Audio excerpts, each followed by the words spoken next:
And yeah, on the line, I never get nervous to handle interviews, but every time I talk to great people and great leaders, I all of a sudden start shaking in the studio. Ladies and gentlemen, please join me in welcoming on the telephone line Lieutenant General Dr. Seretse Khama Ian Khama, His Excellency, the President of the Republic of Botswana. H.E, welcome to Gabz-FM. Good morning. Good morning to you. Thank you very much for joining us. We know you're a very busy man and it's a busy time for you in office. Won't keep you here for long. Okay, you're welcome. Getting straight into it, HE, the situation in Zimbabwe, that's what's trending. Everyone is talking about it. You've been very vocal, and I want to find out from you if this is a watershed moment.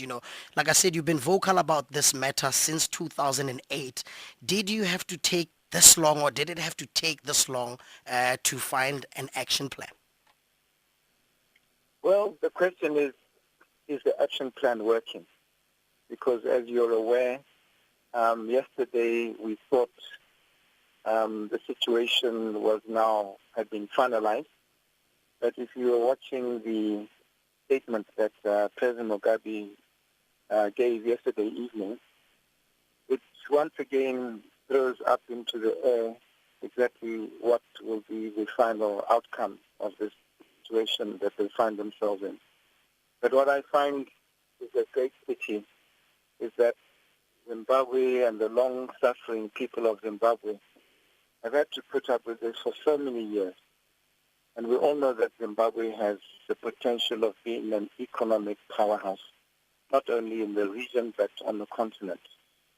Zimbabwean people, as we are aware, are very hardworking, very innovative, and I think they just had to put up with this situation for a time which one would say one must give them credit for the amount of tolerance that they have demonstrated over the years.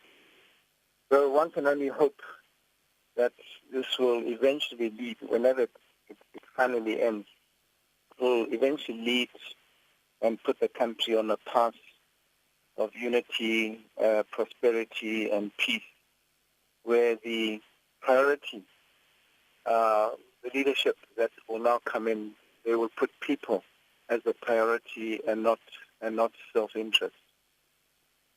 Mm-hmm. Now, some people in Zimbabwe are saying SADC must leave them alone. They must stay out of it. What's your position on this?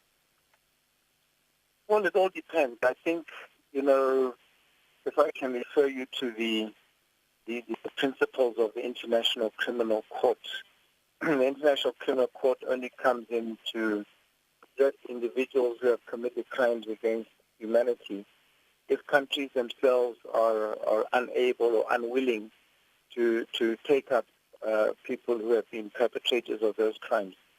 Similarly, in a political situation of this nature, if a country is unwilling or unable to bring about a resolution to their own internal problems, then they would look to the outside, to regional bodies like SADC in this case, or the African Union, or even the United Nations, to step in and help them formulate a response.